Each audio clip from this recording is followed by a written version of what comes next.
langsung mulai aja. Oke, selamat sore semuanya. Terima kasih yang udah datang di kampus Matana maupun yang udah hadir dalam pertemuan tadi jam 2 ini, yang online maupun yang offline. Kita langsung masuk ke PPT-nya ya. Oke, kita perkenalan dulu. Buat yang belum kenal, kenalin nama gua Nico Abel. Gua adalah seorang front-end developer. Jadi kalau kemarin Jose itu adalah full stack developer. Jadi si full stack itu kan bisa front-end dan back-end, sementara gue ini adalah front-end developer. Nah, front-end developer itu apa? Jadi front-end developer itu adalah orang yang tugasnya mengconvert UI yang telah dibuat oleh UI designer jadi tampilan sebuah website. Jadi kita gampangnya merubah tampilan yang udah dibuat oleh UI designer ke dalam bentuk code. Jadi kita bisa menjalankan hasil desain tersebut di browser kita. Sementara kalau back-end developer itu dia lebih ke sistem dari website itu. Tapi kalau ditanya susahan mana front-end developer atau back-end developer, itu relatif ya. Tapi yang udah pasti lebih susah itu jadi full stack developer. Karena itu kita berjalan keduanya ya. Jadi front-end developer iya dan back-end developer iya. Oke, yang pertama kita belajar ke anatomi website. Apa itu anatomi website? Nah, di sini adalah tugasnya front-end developer ya. Jadi yang di kanan bawah ini bisa kita lihat, ini adalah contoh dari hasil UI yang telah dibuat oleh seorang UI designer. Nah, tugas kita sebagai front-end developer itu, apa hasil tampilan ini jadi kode website yang bisa dijalankan di browser. Hasil kode website tersebut harus sama persis dengan yang dibuat oleh si UI designer ini. Jadi tugas kita itu cuma mengkonvert hasil desain yang telah dibuat oleh UI designer jadi potongan kode yang bisa dijalankan di browser kita masing-masing. Nah, untuk website sendiri terdapat 3 fondasi utama. Yang pertama itu adalah HTML, CSS, dan juga JavaScript. HTML itu bisa dianalogikan sebagai tengkorak kalau kita sebagai manusia, CSS itu sebagai kulit, dan JavaScript itu adalah sebagai otak atau otak dari manusianya itu sendiri. Bisa nggak dari ketiga ini jalan masing-masing? Ada yang bisa, ada yang enggak. Semisal, si HTML ini, dia bisa jalan tanpa CSS dan JavaScript. Cuma kekurangannya tampilan website-nya pasti jelek. Ya, cuman kayak kita aja kayak ngeliat tengkorak jalan gitu kan pasti serem. Karena kalau CSS itu dia nggak bisa jalan sendiri. Karena si CSS itu gunanya untuk mempercantik tampilan dari HTML itu sendiri. Jadi CSS itu kan kulit ya di sini dianalogikannya. Jadi kalau misalkan ada kulit tapi nggak tengkorak ya kan percuma juga itu kulit yang bagus. Jadi kelihatan aneh aja gitu pakai kan. Sementara si JavaScript itu di sini kalau di website itu bisa dianalogikan sebagai otak. Otaknya itu jadi kalau misalkan kita membuat sistem dalam suatu website, kita kan membuat tampilannya menggunakan HTML CSS. Nah, si JavaScript ini membuat kayak misalkan interaksi dengan usernya. Misalkan bisa diklik atau misalkan pas diklik ini sesuatu muncul tampilan apa, nah itu tugasnya si JavaScript. Lagi. Nah, ini adalah ada contoh kecil lagi juga. Jadi di foto ini burungnya ini yang tanpa bulu ini bisa dianalogikan sebagai HTML dan yang berbulu ini yang warnanya bagus dianalogikan sebagai HTML yang udah dipakai CSS.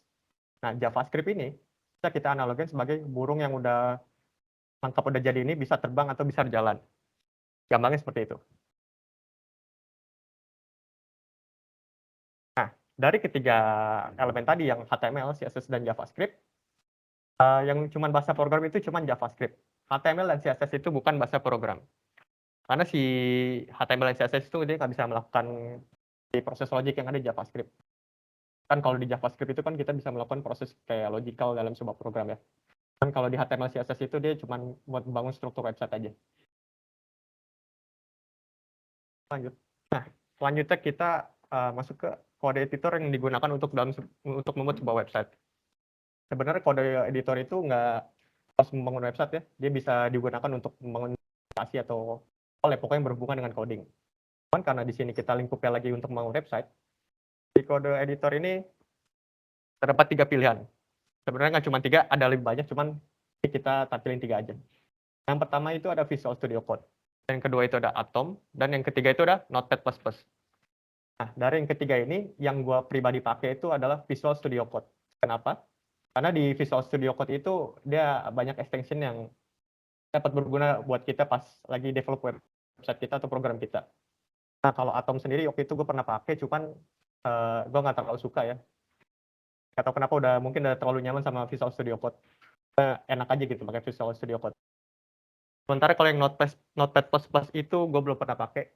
Banyak juga sih yang pakai, cuman di lingkungan gue kebanyakan pakai Visual Studio Code karena lebih lengkap aja gitu. Dan banyak extension juga yang bisa mendukung kita pas development. Salah satu contohnya yang ini. Ya, ini ada beberapa extension yang dapat kita pakai untuk develop website, tapi ini nggak semuanya. Yang pakai itu untuk development website itu yang pertama itu ada JavaScript ES6 yang kode snippets. Yang kedua itu ada Live Preview. Yang ketiga itu ada Live Source Compiler. Yang keempat yang kelima ada Live Server. Yang keenam ada Live Share. Untuk yang JavaScript ES6 ini adalah kode snippet yang berguna kalau misalkan kita pada menuliskan kode JavaScript dalam membuat website. Terus kalau yang live preview ini kita untuk melihat hasil HTML dan CSS kita pada tampilan website. Jadi hasil website yang telah kita bikin itu akan tampil kita bisa tampilin di Visual Studio Code kita. Atau kita bisa juga tampilin di browser kita. Karena kan kalau kita lagi develop website, kita pasti butuh lihat hasilnya kan, supaya kita tahu nih posisi udah bener apa belum. Terus ada lagi yang live size compiler. Size compiler ini bergunanya untuk mengcompile file SAS atau SCSS supaya apa ya, kalau SAS SCSS itu file CSS juga, cuman penulisan agak sedikit beda, dan untuk maintenance-nya itu emang lebih gampang pakai SCSS. Mungkin nanti kita akan pelajari lebih lanjut. Sementara untuk yang live server ini, dia sama kayak live preview. Cuma bedanya kalau live preview itu kan kita bisa buka langsung di Visual Studio Code dan juga di browser. Tapi kalau si live server ini, kita cuma bisa buka di browser kita, misalkan di Google Chrome atau ya browser kalian lah masing-masing. Nah, kalau yang live share ini lumayan berguna juga. Ini gunanya itu kayak misalkan kita pakai Google Docs. Kita kan kalau pakai Google Docs kan kita bisa share link, lalu teman kita bisa ini kan join ngedit bareng. Nah, si live share ini gunanya sama. Jadi kita bisa kalau misalkan lagi bikin website ada error atau kita meminta tolong, kita bisa pakai si live share ini.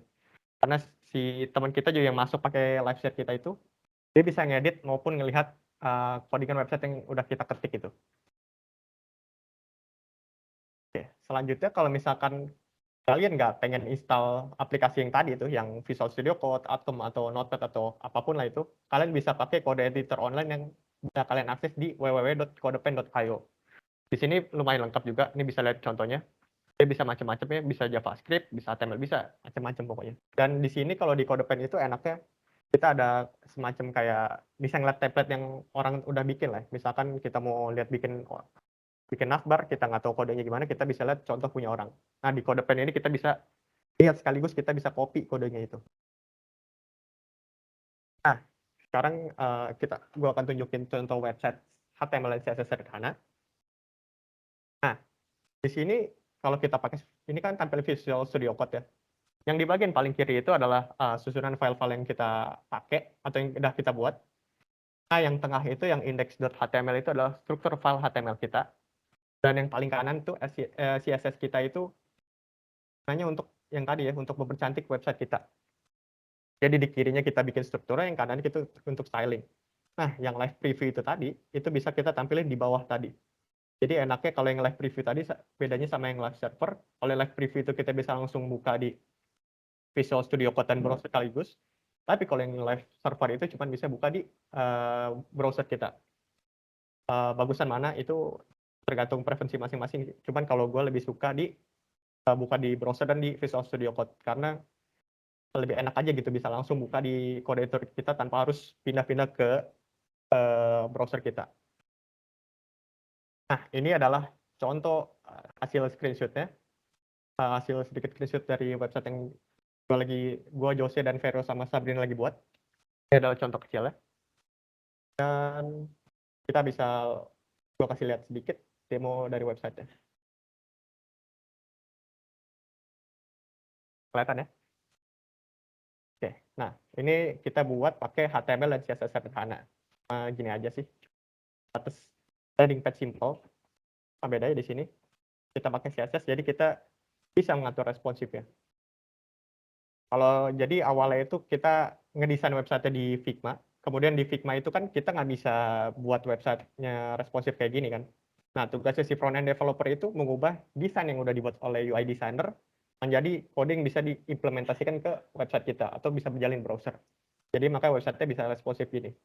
Nah ini untuk ngatur supaya gambar ini misalkan pas di mobile lah ya ini gambarnya bisa hilang, itu kita pakai di CSS namanya media query. Nanti kita akan pelajari lebih lanjut. Kita balik lagi ke slide-nya.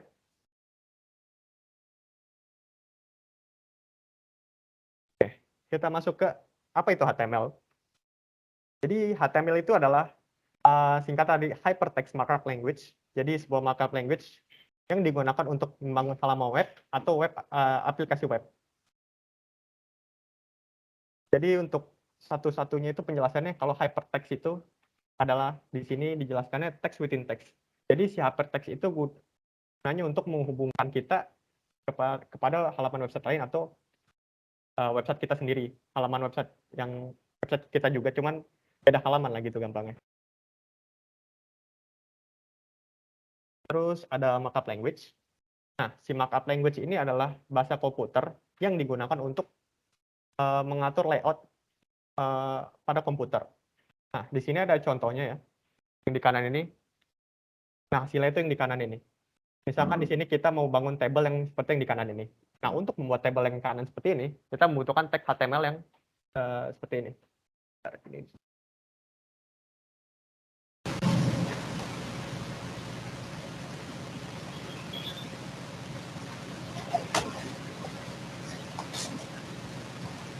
Nah, untuk membuat table yang di kanan seperti ini, kita bisa membuatnya dengan tag seperti ini. Yang pertama kita membuat opening tag table, lalu di bawah kita tutup dengan closing tag table, lalu di dalamnya kita buat THE.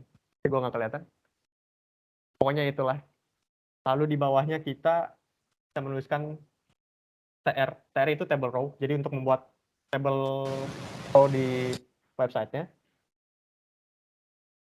Lalu kemudian untuk yang TH itu untuk yang header website, jadi yang hitam gelap ini ya. Terus kalau yang TD itu yang baris row-nya ini, yang row 1, row 1, 2, row 1, 3, dan selanjutnya itu ya. Terus selanjutnya, apa itu elemen HTML? Jadi elemen HTML itu adalah biasanya diawali dengan opening tag, terus baru konten, lalu closing tag ya. Jadi misal ada contoh yang di bawah ini ya, kita ingin membuat tag paragraf. Di sini kita, karena di HTML itu buat tag paragraf itu kita menggunakan P, jadi kita tulis dulu P. Kemudian di isinya itu, yang kontennya itu adalah isi tulisan yang mau kita isi. Karena di sini kita ingin menuliskan my cat is very grumpy, kita tulis kata-kata tersebut, lalu diakhiri dengan closing tag. Nah, bisa nggak kalau misalkan kita nggak pakai closing tag? Bisa-bisa aja, cuman kemungkinan besar website kita itu akan bocor. Bocor itu dalam artian kayak misalkan website-nya itu kan, kalau kita normal geser website itu kan scroll ke atas atau ke bawah. Sementara kalau misalkan website-nya bocor, itu website kita jadi bisa digeser kanan kiri. Nah, itu nggak bagus. Memang ada website yang stylingnya itu geser ke kanan, cuman website-website normal itu biasanya scroll ke atas atau ke bawah. Nah, ini adalah beberapa teks dari HTML. Ini nggak semuanya, cuma beberapa. Yang pertama itu adalah P, untuk membuat paragraf. Yang kedua itu ada H1, atau main heading. Yang kedua ada subheading. Yang ketiga yang keempat ada anchor tag. Yang kelima ada list. Yang keenam ada UL. Yang tujuh ada OL. Dan yang terakhir itu ada image. Nah, masing-masing ini seperti yang tadi itu kan untuk buat paragraf, terus yang H1 itu membuat heading, H2 itu membuat subheading, dan anchor tag itu membuat hyperlink, list itu membuat list item, sementara yang UL sama OL itu sama-sama membuat list, tapi bedanya kalau si UL ini buat list tapi nggak ada urutannya, jadi hasilnya itu nanti seperti bullet titik-titik. Sementara kalau yang OL itu hasilnya nanti listnya itu muncul angka 1, 2, 3, dan seterusnya. Nah, di sini ada nesting elements. Apa sih nesting elements itu? Jadi nesting elements itu adalah elemen HTML yang di dalamnya terdapat elemen HTML lagi. Nah, contohnya yang kayak gini. Misalnya awalnya kita punya punya tag P yang di dalamnya kita ada tulisan GDSC second meeting. Kalau misalkan nggak ada tag strong ini, tulisannya itu akan flat, jadi tipis. Karena kita pakai tag strong di tulisan GDSC ini, jadi tulisan GDSC-nya itu maka jadi ke bold. Nah, kalau misalkan si tag strong-nya ini kita hapus closing tag-nya, itu website-nya tetap jalan. Tapi hasilnya itu nanti tulisannya semuanya ke bold. Kalau kalian bikin paragraf baru lagi, tulisan paragraf yang baru kalian itu juga akan ke bold. Karena kalian nggak ngebatasin lingkupnya itu. Karena Kalau yang tadi ya, tag HTML itu butuh opening tag, content, lalu closing tag ya. Jadi apapun yang kita buat harus selalu ditutup oleh closing tag. Selanjutnya ada void elements. Apa sih void elements itu? Jadi kan kalau tadi void yang beberapa elemen HTML sebelumnya itu kan membutuhkan konten dalamnya dan butuh closing tag. Nah, sementara si void elements ini dia nggak butuh konten di dalamnya. Kayak misalkan kita pas mau memanggil gambar ya, menampilkan gambar di HTML. Kita kan kalau menampilkan gambar itu kan nggak butuh tulisan apa-apa ya, cuman paling butuh sumber gambarnya aja. Nah, makanya di sini yang di image source ini kita naruh link dari gambar tersebut. Kita mau ambil gambar ini dari mana sih? Nah, pas naruh gambar juga kita kan paling cuman butuh naruh alternatif uh, tulisan buat kalau misalkan gambarnya itu nggak berhasil ke load.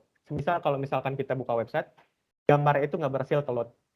Nah, nanti kalau misalkan di contoh ini ya, gambar yang nggak berhasil ke load, yang muncul tulisan itu adalah GDSC logo. Jadi si alt-nya ini akan tampil begitu gambarnya nggak berhasil di load. Tapi kalau gambarnya berhasil di load, si alt ini nggak akan muncul tulisannya. Selanjutnya ada HTML atribut. Jadi setiap elemen HTML itu bisa mempunyai atribut. Jadi bisa enggak, bisa iya. Dan si atribut ini mempunyai informasi tambahan sesuai elemennya masing-masing. Si atribut ini selalu dituliskan di opening tag dari HTML itu sendiri. Jadi di closing tag itu nggak bakal ada atribut apa-apa. Dan si atribut ini biasanya mempunyai nama dan juga value-nya masing-masing.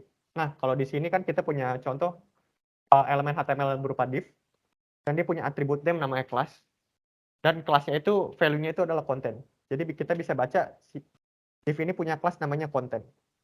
Nah, lalu isinya ini adalah ya isi biasa ya, nggak terlalu ngaruh apa-apa, karena di sini kita lagi bahas atribut name-nya. Nah, selanjutnya adalah beberapa atribut dari HTML. Yang pertama itu ada alt, kemudian disable, ada ref, ID, src, style, title, dan value. Nah, si alt ini adalah yang alternatif tadi yang buat gambar. Sementara kalau di disable itu adalah, misal kita punya tombol. Tombol itu ada di website, tapi kita nggak pengen orang itu ngeklik. Dan kalaupun orang itu ngeklik, tombol itu nggak bisa dipencet. Nah, itu kita bisa tambahin atribut disable di tombol itu. Kalau yang di ref itu adalah untuk yang tadi ya, misalkan kita ingin mengumumkan tombol itu ke website lain, kita bisa pakai ref. ID itu sama seperti kelas, cuman bedanya ini adalah ID aja namanya. Dan si src ini buat ngambil alamat dari gambar yang kalau misalkan kita pakai tag image tadi. Sementara kalau style itu kita panggil atribut style pada saat kita mau styling elemen HTML tapi kita menggunakan cara inline CSS. Dan yang title itu adalah seperti ini. Kalau kalian lihat yang di atas nih second Google Slide terus matanya workshop, nah itu namanya title. Dan kalau value itu berdasarkan yang tadi ya, atau misalkan pada saat kita membuat form itu kan pasti kita value ya, kayak misalkan placeholder ya. Nah, placeholdernya itu yang kalau kita bikin form itu kan ada tulisan misalkan nico@gmail.com. Nah, itu yang dimasuk placeholder itu adalah tulisan yang tampil pada saat kita ingin mengisi form. Tulisan contohnya ya. Nah, kita bisa styling itu dan kita bisa panggil dengan value-nya tersebut. Oke, selanjutnya. Ini ada contoh kecil dari file HTML itu tadi. Nah, di sini kita punya pembuat file HTML. Awalnya kita menuliskan doctype HTML, kemudian kita tuliskan dengan opening tag dan closing tag HTML. Lalu dalam tag HTML itu kita punya tag head, dan dalam tag head itu ada tag title. Nah, di bawah tag head itu kita punya tag body, yang di dalam itu ada H1 dan P.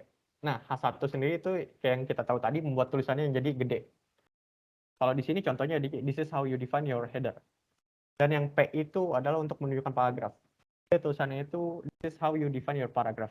Nah, tapi yang border ini cuma sebagai contoh ya. Jadi kalau kita ngetik kodenya ini semua, si border putih ini nggak bakal tampil karena dia cuma kayak pembatasnya ya. Nah, terus dari penjelasan kode tadi kan ada, kita lihat itu ada doctype HTML. Nah, si doctype HTML itu buat ngasih tahu kalau misalkan HTML yang kita gunakan itu adalah HTML5. Karena HTML itu sebelumnya ada HTML4 dan ya sebelumnya itulah pokoknya. Nah, si tag HTML ini untuk ngasih tahu kalau misalkan file ini adalah file HTML. Si head ini Intinya untuk menyimpan meta information. Meta information itu semacam SEO. Kalau misalkan kita cari Google, misalkan Matana University, itu kan nanti ada muncul description-nya gitu ya di pas di halaman tampilan Google ya. Nah, si meta tag itu bisa kita masukkan di bagian head ini. Jadi intinya si head itu buat ngatur SEO dari website kita. Nah, si title itu yang tadi ya, buat kita ngasih lihat di tab-nya browser kita. Misalkan ini halaman web apa sih. Terus si body ini buat naruh komponen-komponen website yang akan kita tampilkan di website kita. Nah, kalau yang tadi H1 itu untuk menampilkan large heading, dan yang P itu untuk menampilkan paragraf. Selanjutnya, ini kita akan bahas detail tentang headings. Jadi headings itu fungsinya untuk ngasih tahu kalau tulisan ini headings atau subheadings. Contohnya seperti ini. Nah, sebenarnya headings ini ada dari H1 sampai H6. Cuman di sini kita cuma nampilnya ada sampai H4.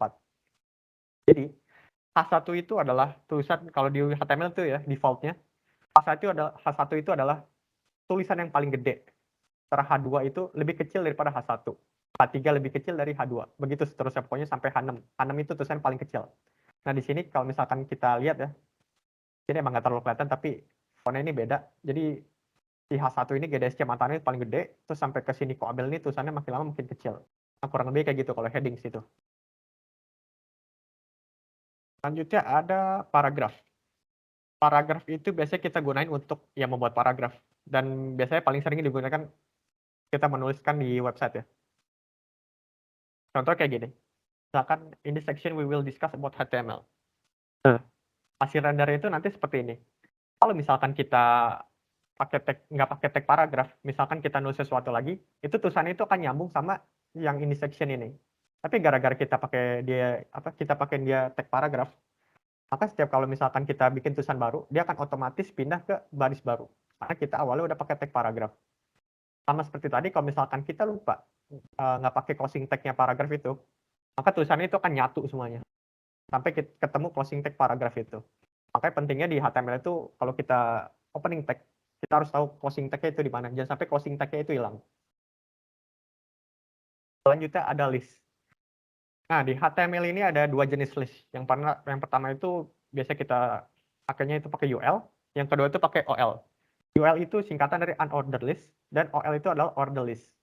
Bedanya apa? Nah, kalau si UL ini, kalau kita render di website ya, hasilnya akan seperti ini. Nah, ini yang bulat-bulat ini.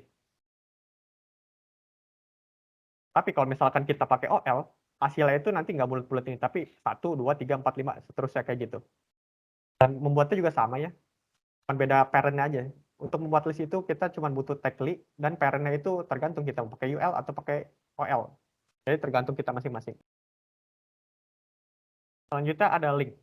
Jadi link itu tadi bisa kita itu pakai tag A atau singkatan dari anchor.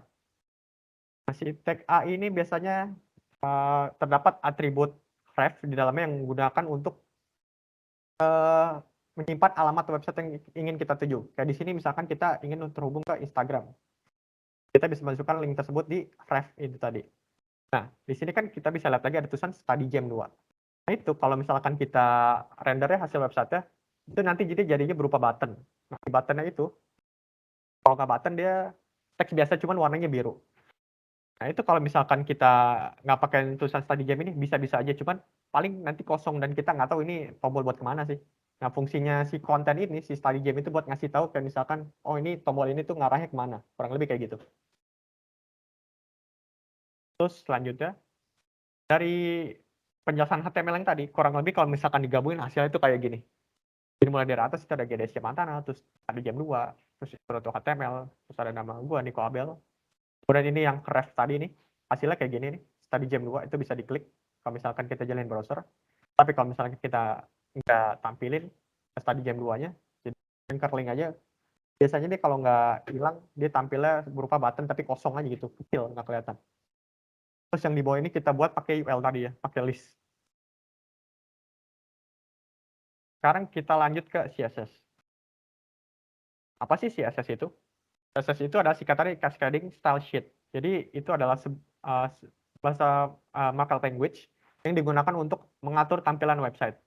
Jadi kayak yang tadi ya, HTML itu tengkorak, JS itu mungkin adalah otak atau ototnya, dan CSS itu adalah kulit dari websitenya itu sendiri. Jadi intinya untuk memperbagus lah supaya tampilannya enak dilihat ya. Terus, nah untuk stylingnya sendiri, di sini kita bisa menggunakan satu rule atau dua rule. Nah, contohnya di sini. Rule itu yang ini nih, dari baris 1 sampai 3, terus baris 5 dan baris 8. Jadi rule pertama itu adalah H1. H1 ini kita ingin styling warnanya abu-abu. Dan yang rule kedua itu kita seleksi tag P, kemudian kita ganti warnanya semuanya jadi abu-abu. Lalu font size kita style medium.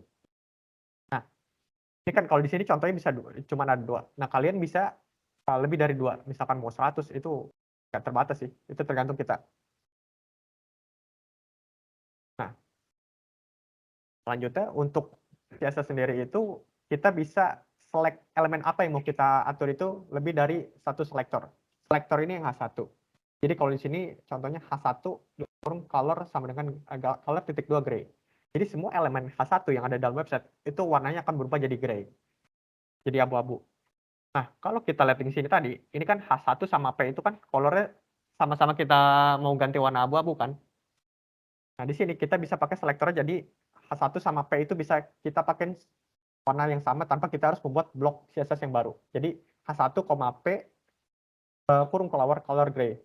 Makanya hasilnya nanti H1 sama setiap tag H1 dan tag P yang ada di dalam website kita itu semuanya berubah menjadi warna abu-abu. Nah, selanjutnya ada declaration block. Declaration block itu bisa terdapat satu deklarasi atau lebih dari deklarasi. Deklarasinya itu yang dimaksudkan ini ya, yang color gray dan font medium. Ini bisa kita tulis color gray aja tanpa harus font style medium, itu bisa-bisa aja. Atau mungkin kita bisa tulis lebih dari ini atau kita mau 100 kayak mau apa kayak pokoknya selama styling itu bisa ada di CSS kita bisa nulisin semuanya. Jadi nggak terbatas. Terus selanjutnya ada styling berdasarkan kategori dari selector. Yang pertama itu ada type selector, kedua itu ada class selector, ketiga itu ada ID selector, yang keempat ada attribute selector, dan yang kelima ada universal selector. Ini kita akan bahas lebih detail. Yang pertama itu berdasarkan type selector. Apa sih type selector itu? Type selector itu berdasarkan elemen HTML yang ada di file HTML kita. Misalkan di sini, di baris 6 ya, kita bisa lihat yang di sini. Kita seleksinya berdasarkan tag H1. Jadi seluruh tag H1 yang ada di file HTML kita, itu semuanya akan berwarna abu-abu. Jadi selain tag itu, maka warnanya ya normal-normal entah hitam atau putih. Tergantung defaultnya browser kalian ya. Terus ada berdasarkan class selector. Nah, class selector ini bisa kita pakainya menggunakan, diawalinya biasanya menggunakan titik. Nah, di sini contohnya di baris 13, kita punya tag P yang punya class name namanya content. Nah, si content ini kita styling di atas itu yang baris 6, warnanya kita ganti jadi warna coklat. Jadi, ini maksudnya, kalau yang tadi kan H1 itu kan terbatas cuma satu elemen aja. Nah, kalau si pakai kelas ini, jadi seluruh elemen HTML yang punya kelas namanya content, itu semuanya akan berwarna coklat. Jadi mau dia tag H1, tag P, atau tag H2, entah apa, selama dia punya kelas content, maka warnanya akan berwarna coklat. Nah, cuman kalau pakai kelas itu, kita awalinya dengan titik. Selanjutnya dengan ID. Bedanya sama si kelas tadi, kalau ID itu kita mengawalinya dengan tanda pagar. Jadi cara kerjanya sama. Jadi setiap tag elemen HTML yang punya ID konten itu warnanya akan berubah jadi coklat. Nah, karena kedua ini misalkan contohnya, ini kan ada kelas konten sama sama ID konten. Oh, misalkan kita punya styling bareng ini, misalkan yang satu kelas konten, satu ID konten. Nah, di tag HTML juga sama, ada ID konten sama kelas konten. Maka yang akan ke apply itu yang ID konten. Kalau misalkan kita punyanya bareng-bareng ya. Karena di dalam CSS itu tingkatan ID itu lebih tinggi daripada kelas. Pokoknya si ID itu tingkatannya paling tinggi lah deh, dari kelas maupun elemen HTML itu sendiri. Terus di sini ada atribut selector. Atribut selector itu berdasarkan yang tadi ya, kayak misalkan yang ALT itu yang buat dari gambar. Itu kita bisa langsung seleksi berdasarkan atribut selektornya yang tadi. Misalkan pada saat gambarnya nggak mau kita bisa styling tulisan alt yang warna biru itu kita bisa selektornya dari yang alt itu tadi. Sementara kalau yang universal selector itu biasanya diawalinya dengan tanda bintang, terus kita bikin blok kode CSS-nya itu sendiri. Nah ini bedanya kalau yang tadi kan berdasarkan targetan tentu ya. Kalau misalkan pakai universal selector ini, jadi semua yang ada di halaman HTML kita itu akan ke-apply. Tergantung kita settingnya apa. Terus kita lanjut ke linking CSS with HTML. Di sini ada 3 cara untuk menghubungkan HTML. Yang pertama itu kita bisa langsung masukkan di dalam kode HTML kita. Yang kedua ada link files. Yang ketiga itu ada inline styles. Untuk yang embed style ini, jadi biasanya kita naruhnya itu di bagian head dari file HTML kita. Nah di sini misalkan kita mau styling bodinya nih warnanya di abu-abu semua. Nah kita bisa buka opening text style, lalu diakhiri dengan closing text style, lalu di dalamnya itu kita menuliskan sintaks CSS kita. Misalkan di sini body warnanya kita style jadi abu-abu. Jadi seluruh HTML, elemen HTML yang terdapat dalam body itu warnanya akan berubah jadi abu-abu. Jadi mau dia tag P atau apapun, pokoknya semuanya pasti berubah jadi abu-abu. Terus yang kedua ada link style. Jadi kita membuat file baru di directory kita. Jadi file CSS itu nggak nyatu sama file HTML kita. Jadi kita cuma menghubungkan file kita ke file CSS yang kita buat ini. Nah, file CSS itu ada yang di kanan ini. Jadi cuman bedanya ini kan cuma tampil satu style ya. Jadi kalau misalkan kita punya banyak style ya, kita nggak perlu bikin satu-satu. Jadi pokoknya dalam file CSS tersebut ada banyak style yang gunanya untuk mengatur styling dari website kita. Terus ada inline style. Nah, si inline style ini bedanya kalau yang tadi kan ada yang dihubungin terus ada yang tulisnya di head. Si inline style ini langsung kita styling di elemen HTML itu sendiri. Jadi kalau misalkan kita mau bagian tertentu aja, misalkan H1 yang bagian ini nih, baris 8. Nah, yang berubah cuma bagian dia doang. Bagian lain nggak bakal berubah karena cuma ada di baris 8 itu sendiri, di elemen itu sendiri. Dari ketiga style tadi, yang biasanya gue pakai itu yang ini, yang link style. Apa? Karena buat maintenance lebih murah. Lebih mudah. Misalkan kalau misalkan kita punya banyak file ya, ada 5 file. Kalau misalkan kita buat kayak gini ya, yang embed style, ini stylenya sama. Cuman kan kalau banyak style mungkin kita harus copy lagi.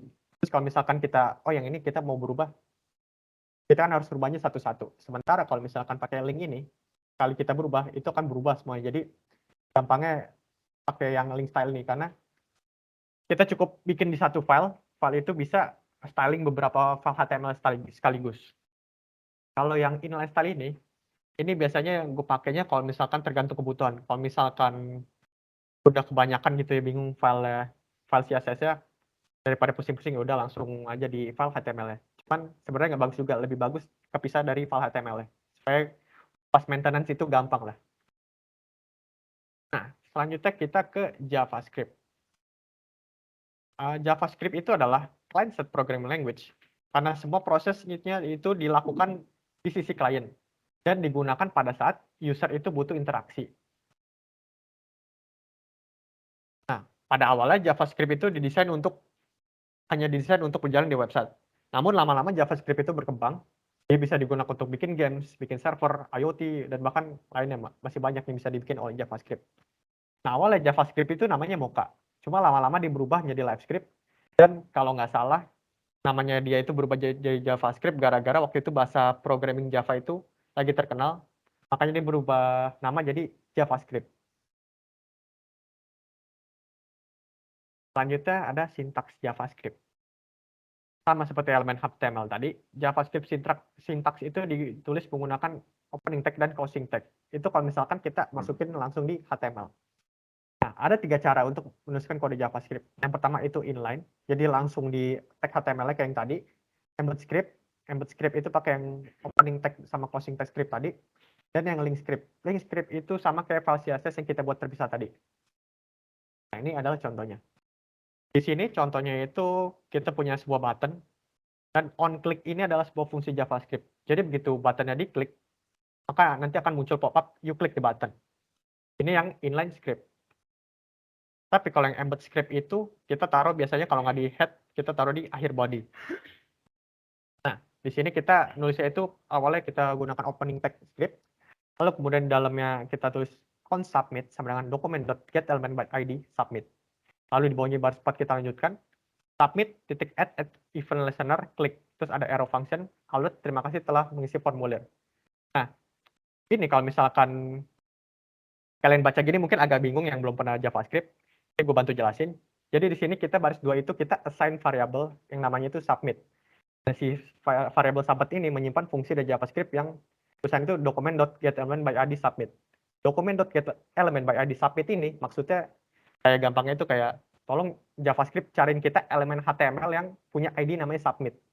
Jadi terus di baris 4 itu submit @add event listener klik. Ini artinya kayak misalkan kalau digabungin semuanya jadi tolong JavaScript carikan elemen HTML yang punya ID submit. Terus kalau misalkan elemen itu diklik, tolong munculin pop-up terima kasih telah mengisi formulir. Kurang lebih gampangnya kayak gitu. Selanjutnya ada menulis JavaScript yang menggunakan link file tadi ya. Ini caranya sama kayak CSS, cuman bedanya ini biasanya kita taruhnya di head atau enggak di body.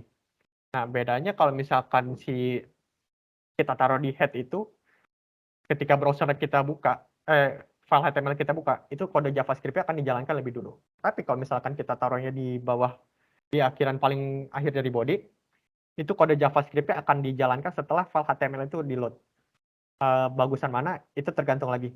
Kalau misalkan pada saat HTML itu di-load, kita butuh kode JavaScript ya, tapi kita taruhnya di posisi paling akhir dari body, maka hasil website itu akan kacau. Tapi kalau misalkan kita taruhnya di head, maka ya website akan berjalan normal. Ya itu balik lagi tergantung kebutuhan kita. Kita butuhnya JavaScript di-load lebih dulu atau file HTML lebih dulu di-load. Selanjutnya ada ini ya, cara kerja JavaScript. Di sini gue nggak akan jelasin secara detail, tapi akan jelasin secara singkat aja. Dan begini ini adalah salah satu contoh dari alur JavaScript itu sendiri. Nah, si JavaScript ini memiliki engine yang terkenal, atau biasa programmer itu kenalnya namanya Google V8 Engine. Nah, mesin ini dibuat oleh Google, dan biasanya dia jalannya itu di browser seperti Chrome dan Node.js ya. Nah, untuk penjelasan lebih detail ya lagi, tadi kan ada macam-macam ya, ada parser, call stack, memory, dan heap, dan lain-lain. Nah, di sini gue akan jelasin sedikit. Memory heap itu adalah tempat JavaScript untuk mengalokasikan memori yang terjadi dalam proses program itu. Dan call stack itu adalah saat kita seperti mengumpulkan stack dari kode-kode yang akan dieksekusi. Sementara kalau parser itu adalah memeriksa setiap sintaks dan semantik dan mengubah kode yang udah kita tulisan tadi itu dipisah-pisah menjadi token supaya supaya dia bisa mengerti dari maksud kode dari ini tulisan kita, kode kita itu maksudnya mau nulis apa sih dari fungsi kita yang tadi. Nah, begitu udah dibagi-bagi jadi kode-kode yang terpisah itu, si JavaScript ini, si parser ini mengconvert menjadi abstract syntax tree atau yang kita kenal dengan AST. Abstract syntax tree itu adalah sebuah hierarki tree yang menggunakan interpreter untuk mengerti dari program yang telah kita buat. Nah, ini contohnya ada yang di kanan ini ya. Misalkan kita membuat fungsi, kan kalau kita buat fungsi itu kan di dalamnya itu kan ada kondisi if atau else entah apa, atau misalkan kita buat tambah-tambahan atau apa. Nah, itu kalau dijabarin hasilnya itu kayak yang di kanan ini. Karena si interpreter itu mengubah abstract syntax tree yang tadi itu menjadi bytecode. Jadi bahasa yang dimengerti oleh mesin. Selanjutnya ada profiler. Jadi fungsi si profiler ini adalah mengecek kode yang berulang. Kalau misalkan dia ketemu kode yang berulang, kode itu akan dioptimasi oleh dia pada saat kodenya itu ketemu. Jadi kalau misalkan begitu dia ngecek, oh ini ada kode yang berulang nih, dia langsung kasih kode tersebut, dia akan memindahkan kode tersebut langsung ke compiler. Selanjutnya ada compiler. Compiler itu sama kayak interpreter ya, cuman bedanya kalau compiler itu mengcompile kode JavaScript kita. Jadi fungsi-fungsi yang kita buat semuanya itu dikompil menjadi satu, Nah, ini tugasnya si compiler itu. Terus selanjutnya adalah ada JavaScript di call stack. Jadi JavaScript itu adalah single thread. Jadi JavaScript hanya bisa menghandle satu fungsi dalam satu waktu. Jadi jika kita punya suatu fungsi, kita akan naruh itu dalam kayak semacam tumpukan ya. Jadi jika kita menghasilkan sesuatu dari function, gampangnya kalau misalkan tumpukan itu kan kalau di bahasa program kan ada dua ya, ada queue sama stack. Kalau queue itu kan first in first out. Sementara kalau stack itu yang first in itu dia akan keluar terakhir. Jadi yang pertama masuk itu bahkan dieksekusi paling terakhir. Nah, contohnya kita bisa lihat di sini. Di sini ada suatu contoh ya, pertama function one. Di function one itu terdapat function two, kita memanggil function two di dalamnya. Terus si function two itu memanggil function three. Dan si function tree itu konsol call stack. Urutannya itu ada di yang ini ya, yang 1, 2, 3, 4, 5, 6. Jadi pertama kita panggil function one. Si function one itu masuk ke stack. Jadi dia masuk ke tumpukan pertama. Lalu di dalam function one itu kita panggil function two. Nah, si function two itu akan ada di atas urutan function one tadi.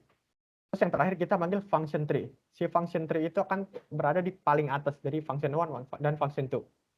Pada saat kita mengeksekusi program ya, si function tree ini akan dieksekusi terlebih dahulu, lalu akan keluar dari stack. Dan dilanjutkan dengan function 2, dan yang terakhir itu function 1. Setelah itu semuanya berhasil dieksekusi.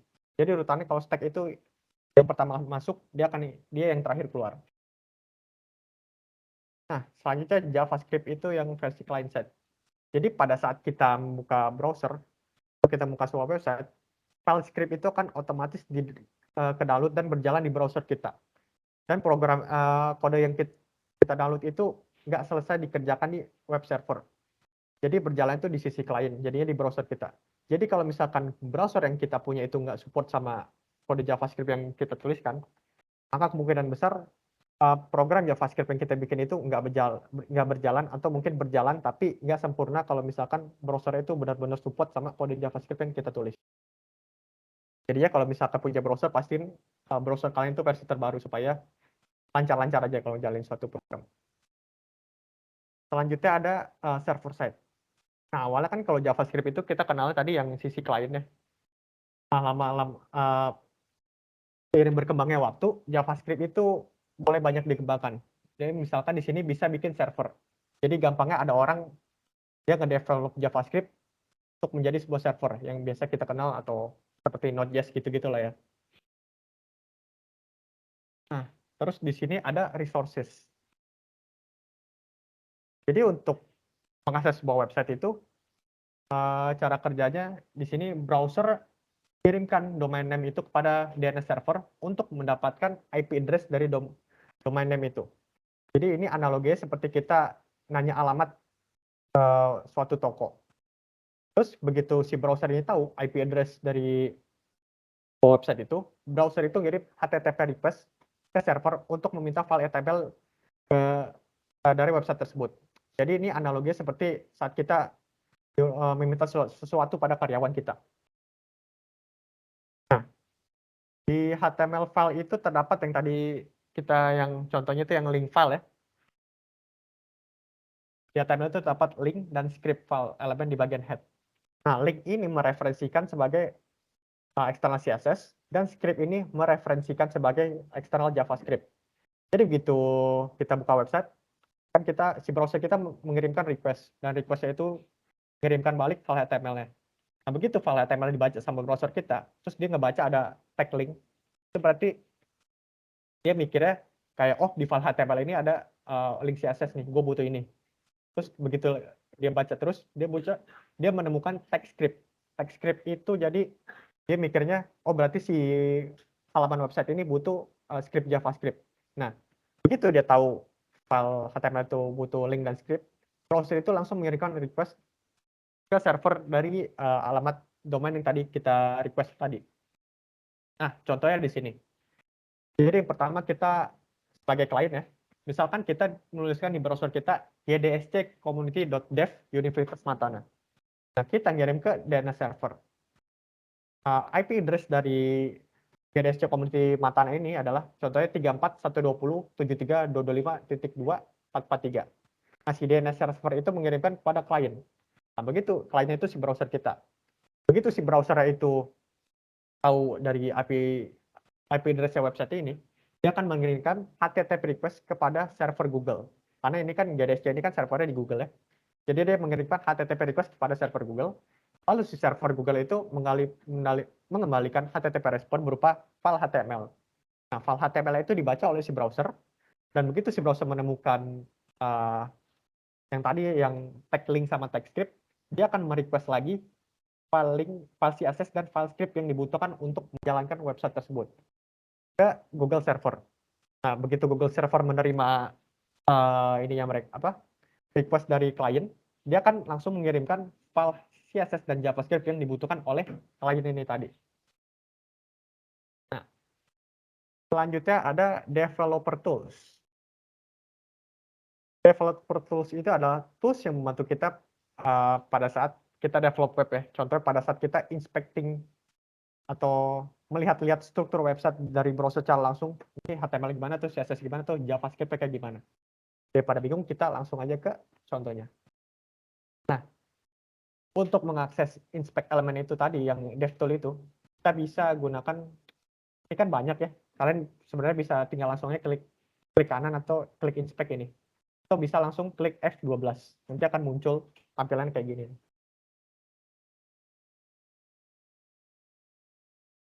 Nah, ini developer tools itu maksudnya di sini ya. Kita bisa inspect macam-macam lagi. Developer tools ini ada di sini, Ctrl Shift I.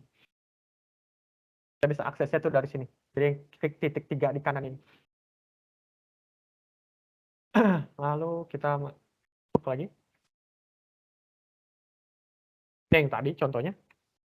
Terus nah di DevTool ini ada banyak contoh. Ada banyak tools yang bisa kita gunakan. Kayak misalkan Elements, Console, Source, Application, Network, Security, sama Lighthouse. Dari sini mungkin gue akan demoin satu-satu. Yang pertama ini elemen.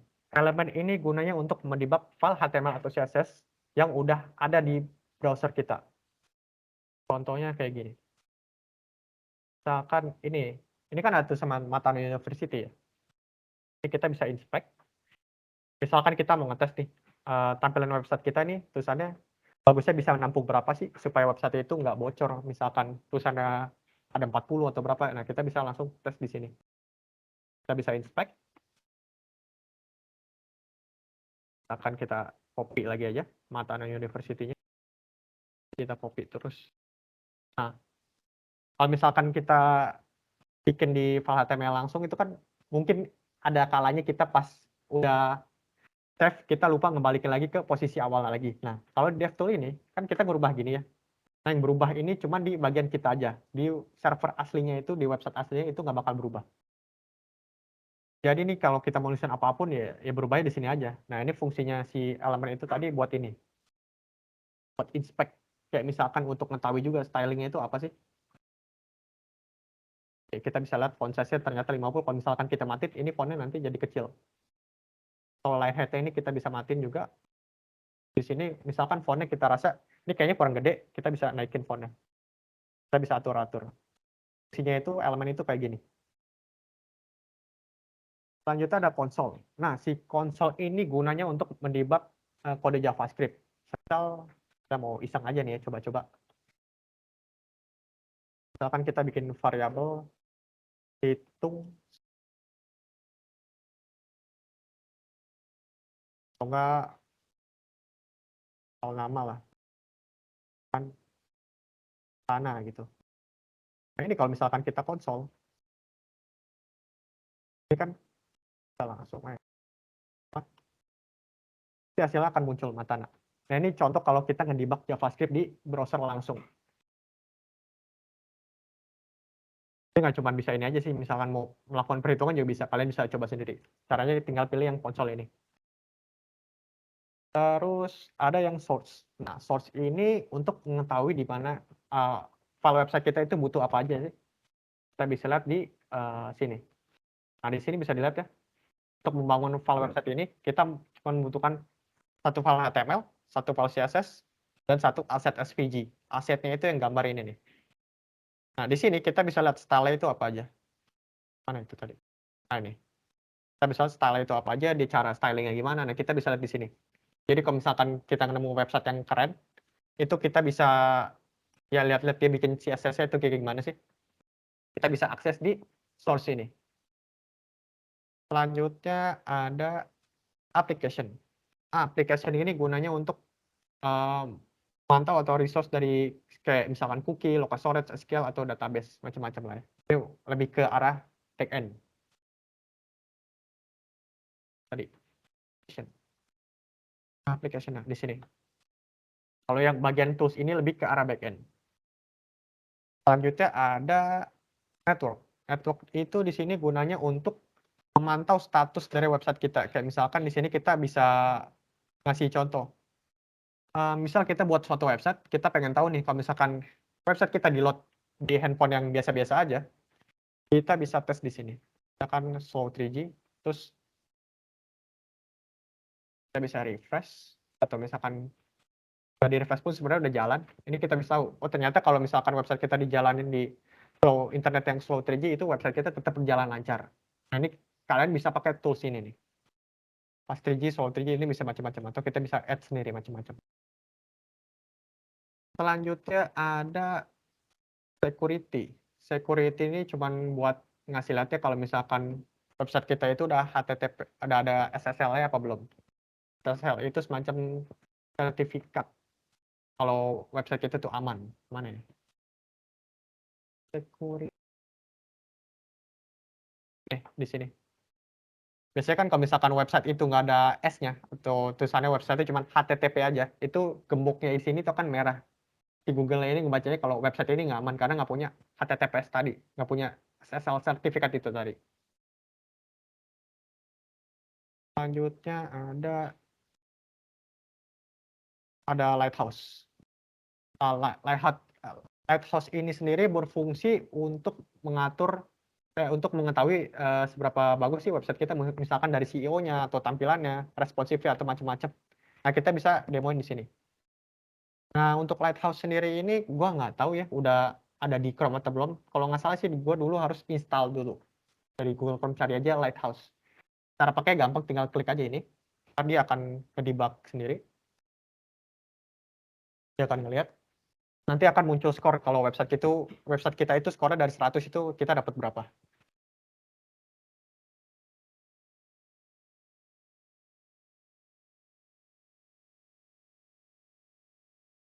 Nah, di sini itu SEO-nya kita dapat 100, best practices 100, antar accessibility-nya 91, dan performance-nya itu 69.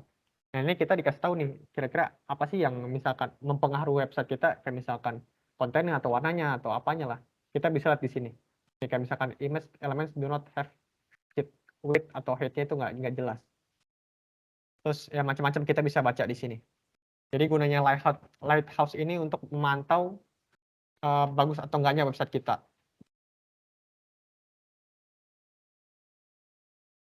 Oke, Oke, ini udah slide terakhir. Mungkin ada yang mau tanya dulu, udah sampai sini? Ya, balik dulu.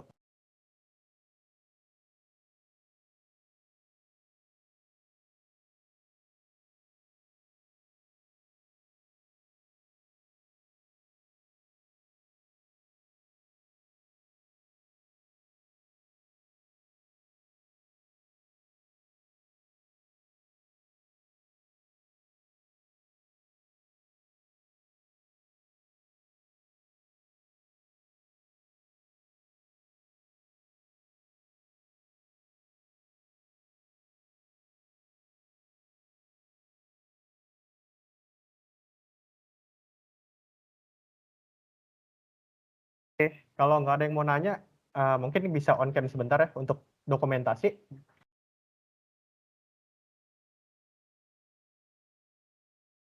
Yang bisa on cam, yang nggak bisa juga nggak apa-apa.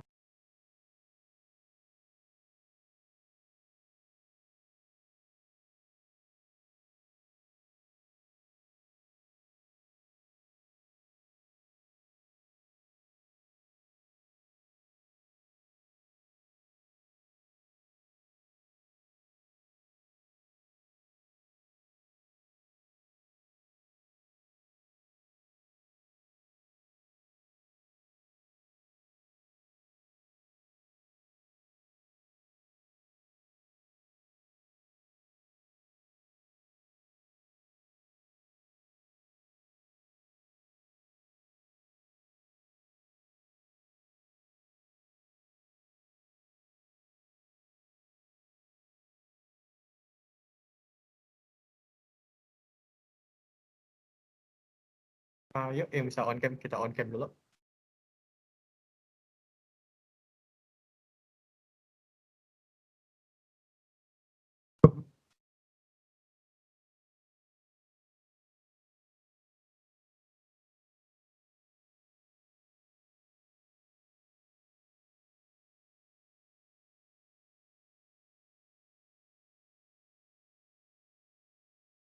Mungkin itu Evelyn sama Yonatan bisa on cam kali. Evelyn bisa sama Yonatan bisa on cam kali ya.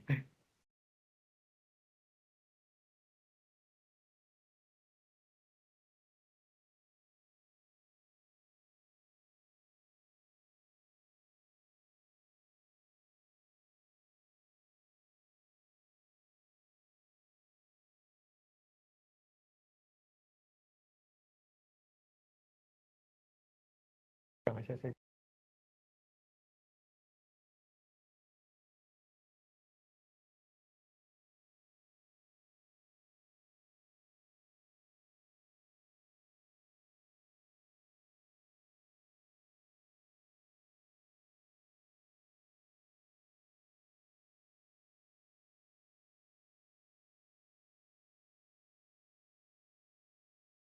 On dulu deh.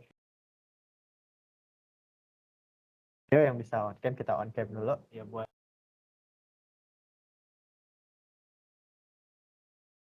yang namanya Evelyn sama Yonatan bisa on cam. Dendi mungkin.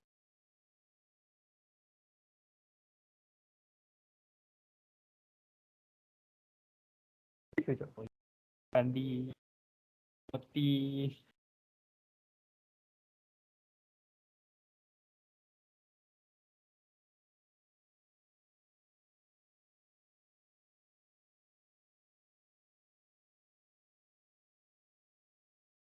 Ikut.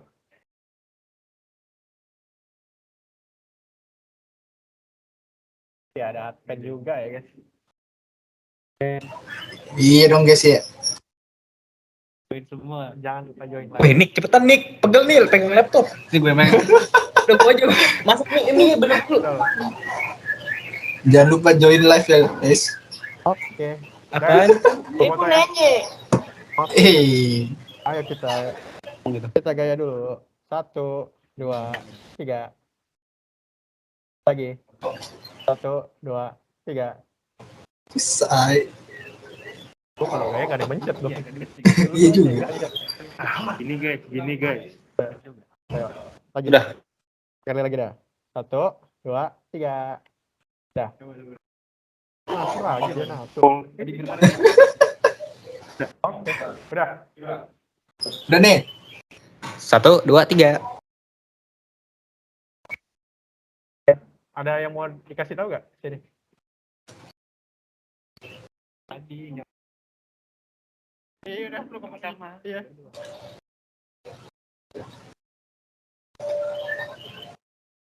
Vario senang amat tuh. Makan mie ya, gengs ya. Makan ya. Yo. Nggak disaukan itu. Bukan mie kita gondrong lihat nih. nih banyak member baru ya di PDC tadi jam kedua ya. Contohnya ada Evelyn, ada Yonatan, ada Fauzan, Tadi ya. Andy Raharja, ya. Stanley juga. Mungkin yang baru-baru join nih buat pertemuan ini bisa perkenalin diri dulu nih. Kenalin diri sedikit gitu. Kalau nggak bisa on cam nggak apa-apa. Ya, kalau enggak ya tinggal lewat live chat aja di situ.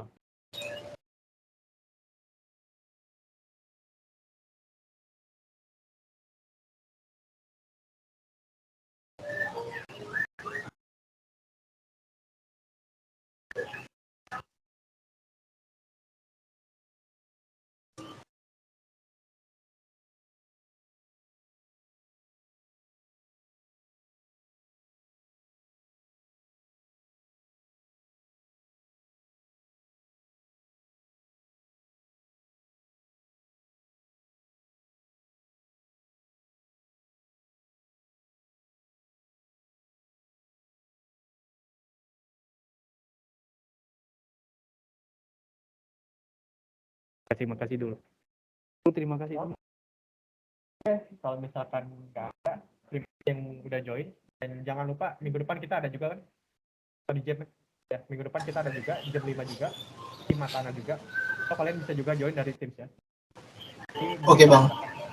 Nggak ada pertanyaan sekarang, kalian bisa tanya lagi di Discord. Kita langsung chat aja lah di Discord.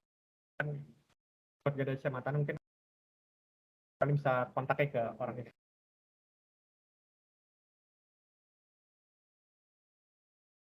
Oh ya, sebelum kalian keluar juga jangan lupa isi form feedback yang ada di yang ada bentar lagi ya. Ya bakal dikirim bentar lagi ya.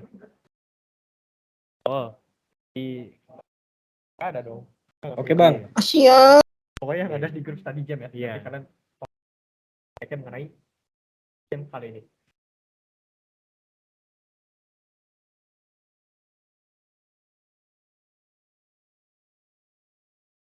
Study jam kali ini udah selesai ya, mungkin yang kalian mau live silahkan live aja nggak apa-apa.